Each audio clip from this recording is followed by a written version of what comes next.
അയർക്കുന്നത്ത് ഒരു വീട്ടിലെ 4 പേർ ആത്മഹത്യ ചെയ്ത സംഭവത്തിലെ അന്വേഷണം ജില്ലാ ക്രൈംബ്രാഞ്ച് ഏറ്റെടുക്കും. അയർക്കുന്നം സ്റ്റേഷനിലെ പ്രത്യേക സംഘമാണ് ഇപ്പോൾ അന്വേഷിക്കുന്നത്.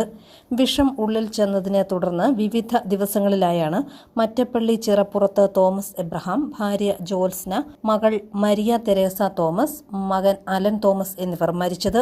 ഈ മാസം 13-നായിരുന്നു കളനാശിനി കഴിച്ച കുടുംബത്തിന്റെ ആത്മഹത്യാശ്രമം. കോട്ടയം മെഡിക്കൽ കോളേജിൽ ചികിത്സയിലിരിക്കെയാണ് ഓരോരുത്തരായി മരിച്ചത്. അലൻ ഒഴികെയുള്ള 3 പേർ നൽകിയ മരണമൊഴികളിലെ വൈരുദ്ധ്യവും സാമ്പത്തിക ഇടപാടുകളുമാണ് കേസ് വിശദമായി അന്വേഷിക്കുന്നതിന് കാരണം. വിഷം എങ്ങനെ ഉള്ളിൽ ചെന്നുവെന്നത് സംബന്ധിച്ച് മൂവരും വിവിധ തരത്തിലാണ് മൊഴി നൽകിയത്.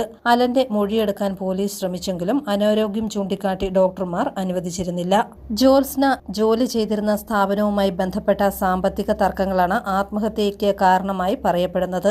ജോത്സ്ന എഴുതിയതെന്ന് കരുതപ്പെടുന്ന ആത്മഹത്യാക്കുറിപ്പ് പോലീസ് കണ്ടെടുത്തിരുന്നു. 10 ലക്ഷത്തിലധികം രൂപയുടെ സ്വർണ്ണപ്പണയ വായ്പ ജോത്സ്ന അടുത്ത കാലത്തായി എടുത്തിരുന്നതായി കണ്ടെത്തിയിട്ടുണ്ട്. ചിട്ടിയുടെ പേരിൽ പലരിൽ നിന്നായി ലക്ഷക്കണക്കിന് രൂപ ജോത്സ്ന വാങ്ങിയെന്ന് ആരോപണമുണ്ടെങ്കിലും ഈ പണം ചെലവഴിച്ചത് എങ്ങനെയെന്നതിലും ഇതുവരെ വ്യക്തത വന്നിട്ടില്ല. News bureau, Pampady.